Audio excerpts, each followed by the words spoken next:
गंज बसौदा में press club एवं अनिल दो सोशल वेलफेयर फाउंडेशन के तत्वाधान में स्वर्गीय श्री अनिल यादव की पावन स्मृति में एक पत्रकार सम्मान समारोह आयोजित किया गया। कार्यक्रम के अतिथि के रूप में गंज बसौदा की विधायक हरित सिंह रघुवंशी, नगर पालिका अध्यक्ष श्रीमती शशि अनिल यादव, जनपद अध्यक्ष श्रीमती नीतू देवेंद्र रघुवंशी, मध्य प्रदेश खादी ग्राम उद्योग बोर्ड के उपाध्यक्ष डॉक्टर राकेश सिंह जादौन, वरिष्ठ पत्रकार गिरीश उपाध्याय भोपाल, सोशल एक्टिविस्ट स्तंभकार श्याम बोहरे, वरिष्ठ पत्रकार मृगेंद्र सिंह भोपाल, वरिष्ठ पत्रकार अजय बोकेल भोपाल, वरिष्ठ पत्रकार सतीश एलिया भोपाल, वरिष्ठ पत्रकार चक्रेश महोबिया भोपाल रहे।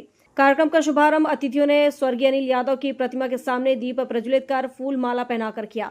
इसके पश्चात प्रेस क्लब अध्यक्ष एवं पदाधिकारी द्वारा सभी अतिथियों का हार फूल मालाओं से स्वागत किया गया।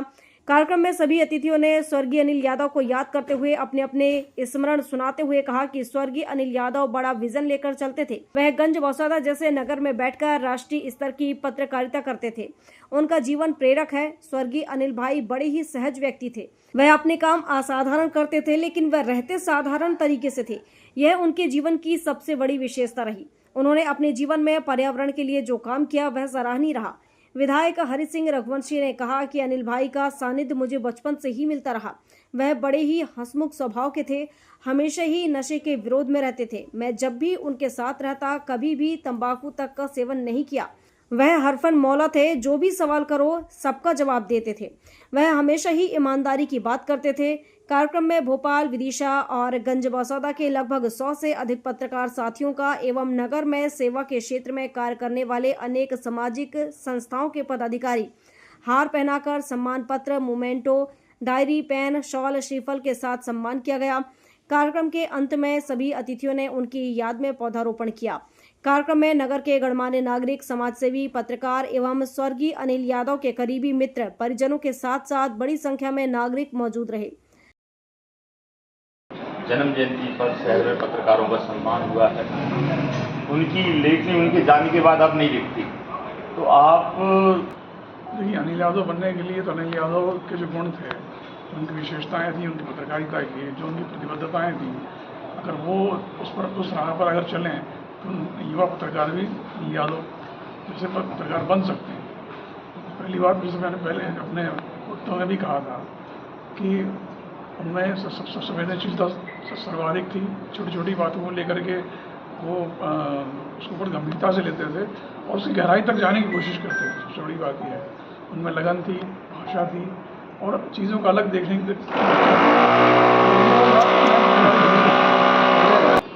उनके जैसी पत्रकारिता। लेकिन ग्रामीण और शहरी से मतलब नहीं है। दरअसल या तो ज़मीन से जुड़े पत्रकार थे। तो जो ग्रामीण पत्रकार की एक खूबी है कि वो ज़मीन से जुड़ा तो होता ही है। शहरी पत्रकार के लिए वो ऐसा ज़रूरी नहीं है।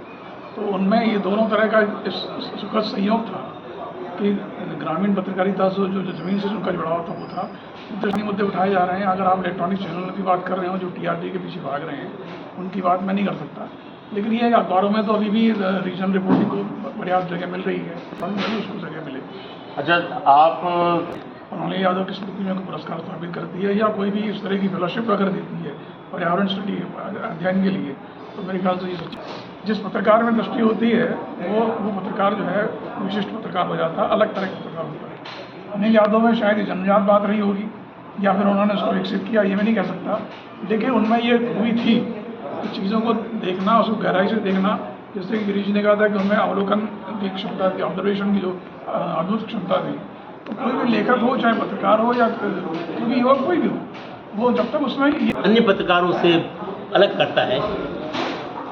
और अनिल यादव इस तरह की पत्रकारिता क्यों कर पाए, ये हमें समझने के लिए ये समझना होगा कि वो केवल पत्रकारिता नहीं कर रहे थे, तो समाज में ज़मीन पर काम भी कर रहे थे, लोगों को भी तैयार।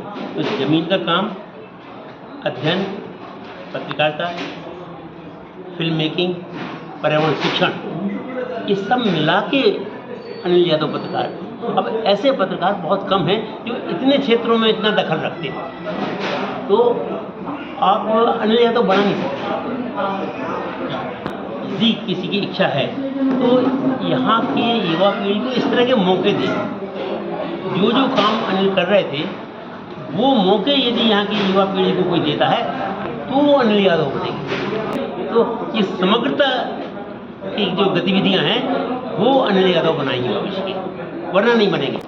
देखिए, जैसा अभी भूपेश जी ने कहा कि निश्चित रूप से इस बात पर तो सरकार के साथ शासन प्रशासन के साथ बनाया जा सकता है।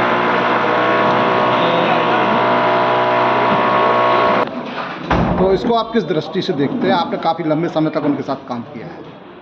देखिए, पत्रकारिता दो तरीके से होती है मेरा ऐसा मानना है। एक तो आप उसको नौकरी की तरह करें और एक जुनून की तरह करें। और जब आप जुनून की तरह से करते हैं तो आपका संवेदनशील होना बहुत ज़रूरी है। तो मैं मानता हूँ कि अनिल यादव जी में वो संवेदनशीलता थी। पत्रकारिता को आप केवल एक सतही तौर पर कोई भाषिक काम कि हमको कुछ कंटेंट लिख भर देना है, टेक्स्ट लिख देना, ये काम नहीं है। आप किस चीज़ों को कैसे समझते हैं और समझकर समाज को समझाने लायक स्थिति में कैसे लिखते हैं, ये काम ज़्यादा जरूरी है।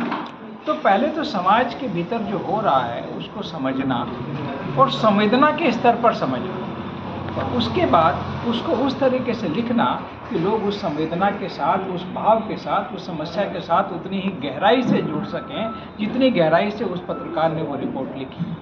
तो ये काम एक दिन में तो नहीं हो सकता। इसके लिए आपको, मैं इसको कहूँगा कि इसके लिए साधना, बल्कि साधना से भी ऊपर उठकर तपस्या की जरूरत है। ये होना पड़ेगा। नौकरी करके ये काम नहीं कर सकते। नौकरी कर सकते हैं, आप आजीविका चला सकते हैं, लेकिन मुझे ऐसा लगता है कि अनिल यादव ने नौकरी नहीं की, उन्होंने पत्रकारिता को जिया भी और भोगा। गंज बासौदा से ओम प्रकाश चौरसिया की रिपोर्ट।